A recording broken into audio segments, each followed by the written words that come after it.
Good morning. Welcome to the lesson. Today we'll see about units and measurements. Now, units, so what's the difference between unit and measurement? Because some students, when you start the IGCSE course, they get confused between unit and quantity. Okay, so I'll just brief you through what's the difference between unit and quantity. Now, say for example, you want to find the length of this marker. Okay. So what do you need? You need obviously a ruler or a meter rule. You take it and you're measuring from one end to the other. You've got a number, right? Say for example, it comes to 8.5. This is the number that you've got. Okay. The length of the marker, you measured it with the ruler and you come up with an answer with the result 8.5. Now I said that we are going to measure the length of the marker. So I'll just write length equals 8.5, right? Now this length is referred to as the quantity. Okay, so the quantity that I am measuring here is length. Now what about this number? Okay, this is the value that is assigned to this quantity. Now say for example, another student measures and that student writes a value of 0.85. Okay, now I've got here two values for the same measurement, the length of a marker. One student has given me 8.5 value, another student has given me 0.85 as the answer. Now what do you think? Which one would be the correct answer? How would you decide? I can't decide. I cannot give a right or wrong to either of this answer unless a unit is given to this value. So the number does not give you the complete information about the length. It will be like an invalid answer. You have to provide an additional information, which is in which quantity have you measured the length in. Okay. Now this might be in, say, in millimeters, or this might be in centimeters. It may not be appropriate, but I'm just giving you a comparison. Now this might be in millimeters and this is in centimeters. Then probably, because both these answers, if you convert millimeter to centimeter, you'll get 0.85. Okay, so both values are actually equal. You get it? So the unit actually is very important for you to decide whether this value is correct, or is it the appropriate value, or is it closer to the actual value, and so on. Okay, so quantity is what you are actually measuring, and unit is which instrument you are using it to measure with, and which setting of the instrument have you chosen it to be. Because in meter rule or in a scale, you can measure it in centimeters or in millimeters, or even up to 1 meter if you're using a meter scale. So I hope you have understood the importance of unit in any measurement. Okay. Now coming to another common term that you may come across when you're using units and measurements. Actually in IGCSE, we do not stress, but there are certain places where you are expected to write the answer in SI unit. Okay, or I would say, if you keep that in mind, that will kind of help you to avoid mistakes when you're doing some calculations. Okay, so what is SI unit, and the importance of SI unit we'll see. Now if I have to say the full form of SI unit, it is System International Unit, or Standard International Unit, whatever you may call it as.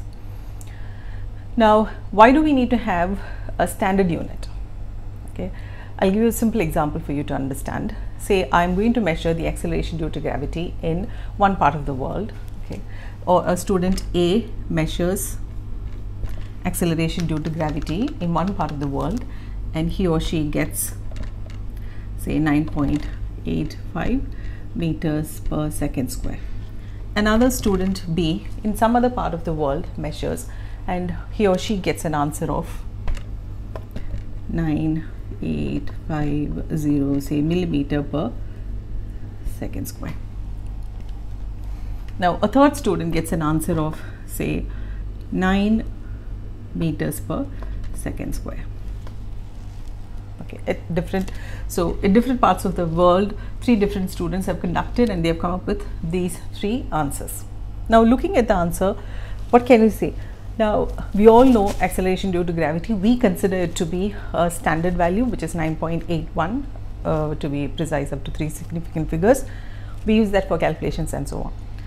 But in IGCSE we round it off to 10 meters per second square. Okay, so when we say something is standard, that means it is the same all over the world. In any part of the world the value should be the same. But then if you look at these values the students have got, okay, at one glance, if you have not paid attention to these units, you would say okay, 9.85 and 9 both are correct answers, but this, some of you at least may think that this value is incorrect, right? You might go ahead and do corrections or check the value and so on. But if you pay attention to the unit, you notice that I've written here it as millimeters per second square. Now this also could be correct. If you convert it and check, it may be equal to 9.8 meters per second square. So in order to avoid this confusion and also to have, and if you look at this value and this value, okay, here it's given in one significant figure, 9 alone. Okay, if the student had proceeded to give the answer in 2 or 3 more significant figures, we would have had a fair comparison between the 2 answers, correct? So that's the reason most of the scientists or physicists have come up to a standard or a consensus, common consensus, to give the answers in 3SF, 3 significant figures, in standard form. Okay, in standard form with the standard units. So it'll be easy for the scientists or the physicists to compare and analyze and come up to a conclusion whether they are equal or how far apart the values are, and so on and so forth. Okay, that's the reason even your boards or the curriculum, it is included. You should be aware of what is SI unit or what are the standard units. Now for IGCSE curriculum, the 3 basic quantities, when I say direct measurements will give you the answer. Okay, that will be basic quantities. Now some values you need to proceed with some calculation. I'll give you a simple example. Like length is a basic quantity, just one measurement, you take it, you just write down the answer, that's it, the process is over. But say if you have to calculate the speed of an object, right, you cannot just directly go and take up the speed unless you have a speedometer and so on. Otherwise in normal in your laboratory experiments, if you're aiming to calculate the speed, you will have to measure the distance covered by the object and also the time that it has taken to cover that distance. You're using it in a formula, speed is equal to distance over time. So there is a calculation involved and then you're deriving the answer. Am I right? So the difference between length and speed would be this. A direct measurement will give you the answer. This requires a calculation where 2 quantities are involved. So this we call it as a derived unit. This is called as a basic unit. Okay, that's the difference between the 2, basic and derived. So actually there are many basic units, but then for your curriculum, the basic unit that you would come across will be length, mass, time, temperature and current. That's all I think. Now derived, there are quite a few. In due course of time you will come to know. Wherever you're using a formula to calculate the quantity, you can keep that in mind. Formula to calculate the quantity will be a derived unit. Now the basic units of these basic quantities would be, now length, we may measure it in meters, millimeters, centimeters and so on and so forth, but meters is the standard unit. As I explained before, your answers, you are like in IGCSE they will not cut marks for not writing the answer as standard units. Later in certain derived units, I will tell you why is it important to write it in the standard unit, right? Now this is just for your knowledge. The SI unit for length is meters. Okay. Now time, we may measure in hours, seconds, milliseconds, microseconds, nanoseconds, etc. But seconds is the SI unit, and mass is another as a basic quantity. The unit for mass, here also students get confused. They tend to write grams as the SI unit, but it is not. Kilograms, this you must remember. Okay, these 3 units and these 3 SI units, if you remember, keep it in mind. Then later in calculations and in writing appropriate units, you will not go wrong, you will not make any mistakes and lose marks, right? So we'll just quickly go through what we saw today. Units and measurements. Basic units are the ones which we directly measure and write down the answer.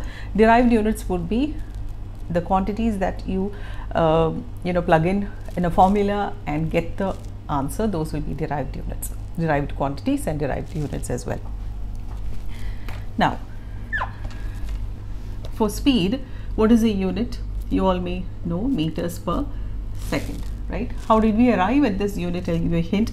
Now this also might be familiar to you, but then if you adapt it, if you practice deriving units from the formula, it will be easy for you to identify the correct unit for the derived quantity. Okay, speed is equal to distance over time is the formula, right? Distance over time. Now for distance, what is the standard unit? It is meters, and time, the standard unit is seconds. So meters upon second, instead of upon we write it as /second, because a number will come preceding it. So it will be easier if you write the number and then meters per second as your unit. So this is the method for finding out the unit for any derived quantity. I hope it's somewhat clear. We'll see in the next class a few more examples and some calculations and some simple experiments. What are the apparatus needed to conduct the experiment and so on. Until then, bye. See you.